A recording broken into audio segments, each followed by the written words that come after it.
Good morning students, welcome back to our channel life changer अन्यूएना। Students, हमने पिछले chapter में बात की थी CSIR UGC नेट में नंबर सिस्टम की। तो हमने वहाँ पे पढ़ा था कि नंबर सिस्टम कितने टाइप्स के होते हैं। वहाँ पे हमने रियल नंबर्स को देखा था कि रियल नंबर्स क्या होते हैं, रियल नंबर्स की क्लासिफिकेशन क्या होती है, रैशनल, इरैशनल, रैशनल की क्लासिफिकेशन क्या होती है। तो हमने रैशनल की क्लासिफिकेशन इंटीजर वाली तो कर ली थी और नॉन इंटीजर वाली हमारी रह रही थी। तो स्टूडेंट्स, नॉन इंटीजर्स का मतलब क्या होता है, आज हम वो बात करते हैं। नॉन इंटीजर्स वो होते हैं जिनका डिनोमिनेटर 0 और 1 के अलावा कुछ और हो जाए। यानी कि अगर डिनोमिनेटर में 0 और 1 नहीं आ रहा है, इन दो डिजिट के अलावा कोई और तीसरा डिजिट आ रहा है, उसके बाद हम उसे नॉन इंटीजर की क्लासिफिकेशन ले लेते हैं।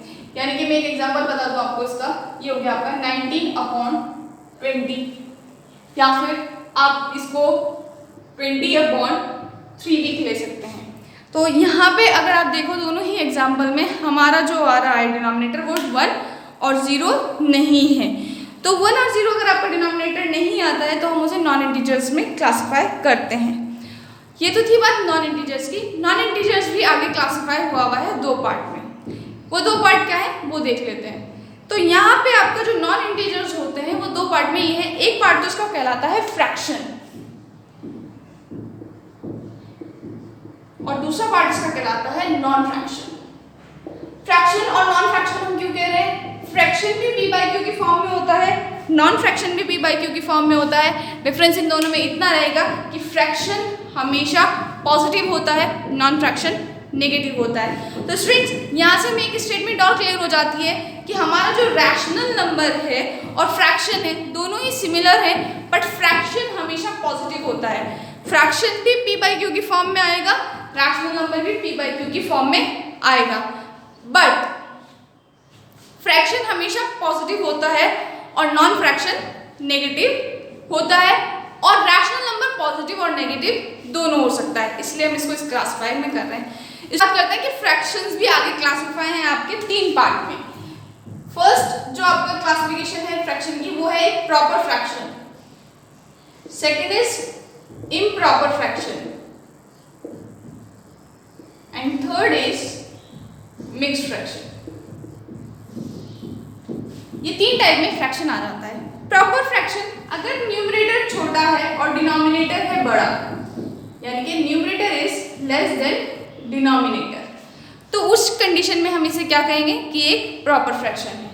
दूसरी कंडीशन आती है आपकी कि अगर आपका न्यूमरेटर ग्रेटर देन डिनोमिनेटर हो जाए, यानी कि ये कुछ ऐसे हो जाए, तो ये आपका कहलाएगा इम्प्रॉपर फ्रैक्शन।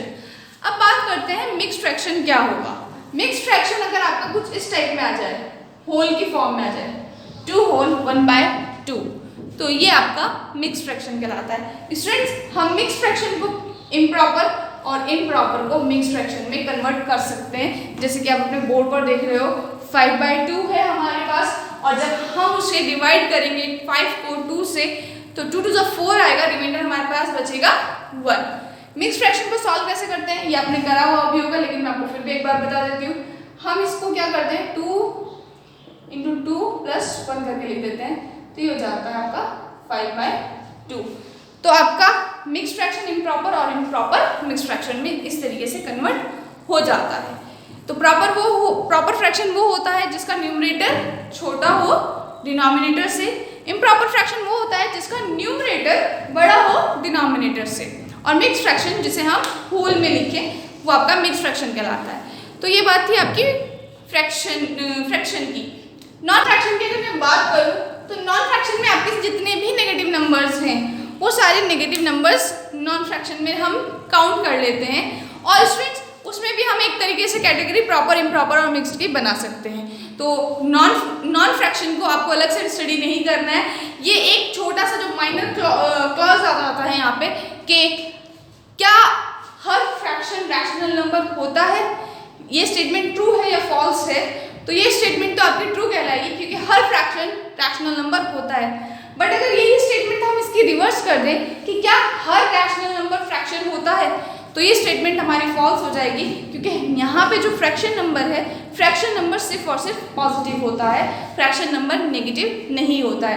ये तो बात थी हमारी नॉन इंटीजर्स की, जो क्लासिफिकेशन हमने पिछले चैप्टर में नहीं की थी। और एक और क्लासिफिकेशन हमने छोड़ी थी पिछले लेक्चर में, वो था आपका नेचुरल नंबर्स। नेचुरल नंबर्स आपके क्लासिफाई कितने पार्ट्स में हुए हैं, अब हम वो देखते हैं। तो स्टूडेंट्स, नेचुरल नंबर की अगर मैं बात करूँ तो नेचुरल नंबर को हम क्लासिफाई जो करते हैं वो दो तरीके से करते हैं। एक तो हम कहते हैं कि नेचुरल नंबर दो तरीके के होते हैं, एक है इवन और दूसरा है ऑड। इवन नंबर 2 के टेबल में आने वाले, ऑड नंबर जो 2 के टेबल में नहीं आते। ये क्लासिफिकेशन जनरली सभी के याद होती है, लेकिन नेचुरल नंबर की क्लासिफिकेशन हम एक और कर सकते हैं। नेचुरल नंबर्स को हम 3 पार्ट में डिवाइड कर सकते हैं। एक हो जाता है प्राइम, दूसरा होता है कंपोजिट और तीसरा होता है neither prime nor composite. Students, यहाँ पे देख लीजिए प्राइम नंबर क्या होता है, क्योंकि बहुत लोगों को यहाँ पे कंफ्यूजन होती है कि प्राइम नंबर है क्या। प्राइम नंबर कोई एक आपके लिए हॉरर नहीं क्रिएट करेगा। प्राइम नंबर बहुत सिंपल सी चीज़ है। प्राइम नंबर वो होता है जिसके दो अलग अलग फैक्टर्स हों। अब यहाँ पे एक टर्म आ गई है फैक्टर्स, तो मैं उसको यहीं पे क्लियर करते हुए चलती हूँ। फैक्टर्स, आपका मतलब फैक्टर का ये हो गया कि आपने किसी नंबर को 2 पार्ट में ब्रेक कर लिया है। यानी कि अगर आप किसी चीज़ को 2 पार्ट में तोड़ रहे हो, ब्रेक कर रहे हो, उसे हम उस नंबर डिजिट के या उस नंबर के हम उसको फैक्टर्स बोलते हैं। तो स्टूडेंट्स, फैक्टर का मतलब है किसी नंबर को ब्रेक करना। यानी कि एग्जांपल लेके देखते हैं हम यहाँ पे 6 का। 6 को हम 2 into 3 की फॉर्म में लिख सकते हैं। तो यहाँ पे जो हमने 2 into 3 किया, ये भी फैक्टर है 6 के। तो हर वो नंबर जिसके टेबल में 6 आता हो, हर वो नंबर जिसके टेबल में 6 आता हो, वो फैक्टर कहलाएगा 6 का। स्टूडेंट्स, तो ये बात थी हमारी प्राइम नंबर की। प्राइम नंबर यानी कि जिसके 2 अलग अलग यानी कि डिस्टिंक्ट फैक्टर होते हैं, वो प्राइम नंबर कहलाते हैं। अब आ जाते हैं हम कंपोजिट नंबर पर। कंपोजिट नंबर वो होते हैं जिनके 2 से ज़्यादा फैक्टर्स हों, 2 से ज़्यादा। अब 2 से ज़्यादा का मतलब 3, 4, 5, 6 एंड सो ऑन, कुछ भी हो सकता है। यहाँ पे ये लिमिट कोई क्लियर नहीं है। 2 से ज़्यादा फैक्टर्स जिनके होते हैं वो हमारे कहलाते हैं कंपोजिट नंबर। तो कंपोजिट नंबर्स का अब एग्जांपल देखते हैं और प्राइम नंबर के एग्जांपल देखते हैं। प्राइम नंबर की अगर मैं बात करूं तो प्राइम नंबर का यहाँ पे एग्जांपल आपका आ जाता है 2, 3, 5, 7, 11, 13 एंड सो ऑन। और अगर हम कंपोजिट के एग्जांपल की बात करें 4, 6, 8, 9, 10, 12 एंड सो ऑन। तो यहाँ पे अगर आप स्टूडेंट्स देख रहे हैं तो यहाँ पे प्राइम नंबर 2 से स्टार्ट हुआ है और कंपोजिट नंबर 4 से स्टार्ट हुआ है। क्यों हुआ है ऐसा? अब हम पहले 2 को देखते हैं। 2 किस किस के टेबल में आता है? 2 या तो 1 के टेबल में आएगा या फिर वो खुद के टेबल में आएगा। तो इसके कितने फैक्टर्स हुए? 2 फैक्टर्स हो गए। तो ये क्या कहलाएगा आपका प्राइम नंबर। अब हम 4 की बात करते हैं। 4 किसके टेबल में आता है? 1 के टेबल में आता है, 2 के टेबल में आता है और 4 अपने टेबल में खुद आता है। तो स्टूडेंट्स, यहाँ पे ये कितने टेबल्स में आ गया? 3 में आ गया। तो इसका मतलब ये आपका क्या हो गया? कंपोजिट नंबर हो गया।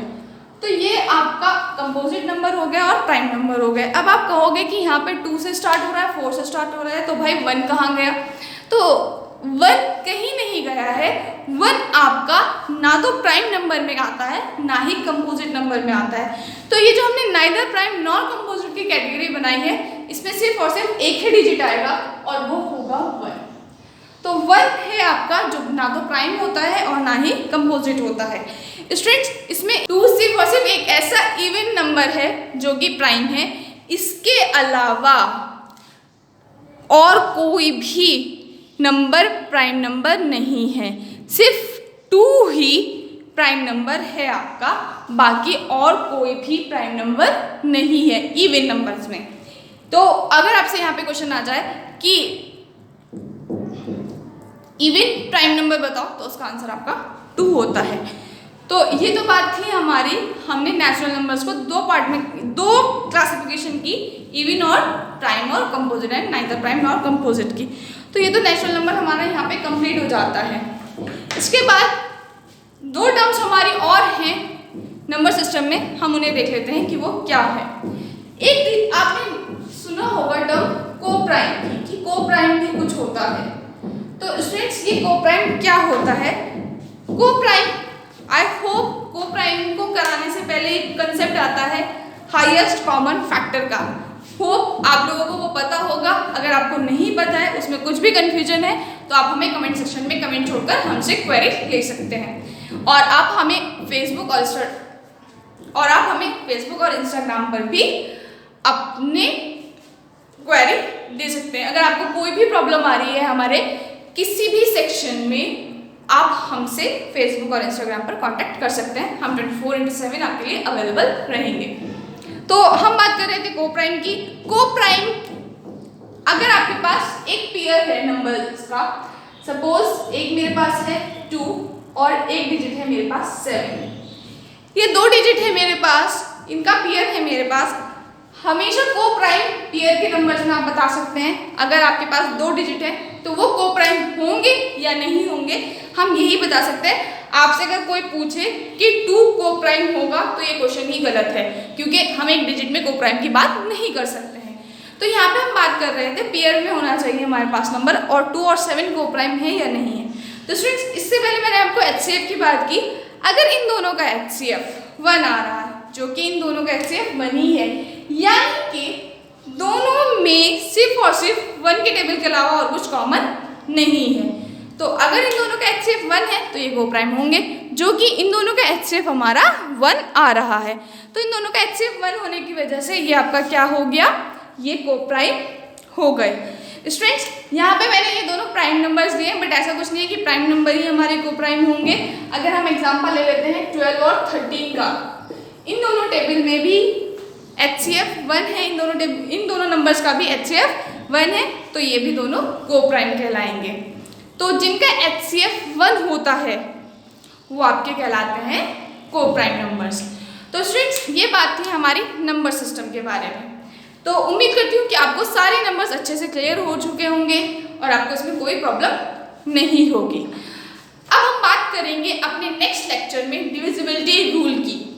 हम यहाँ पे डिविजिबिलिटी रूल 2 to 11 चेक करेंगे, जिसके बेसिस आपके क्वेश्चंस आते हैं। 2 to 11 की डिविजिबिलिटी कैसे चेक करते हैं वो हम अपने नेक्स्ट लेक्चर में बात करेंगे। Thank you and have a nice day.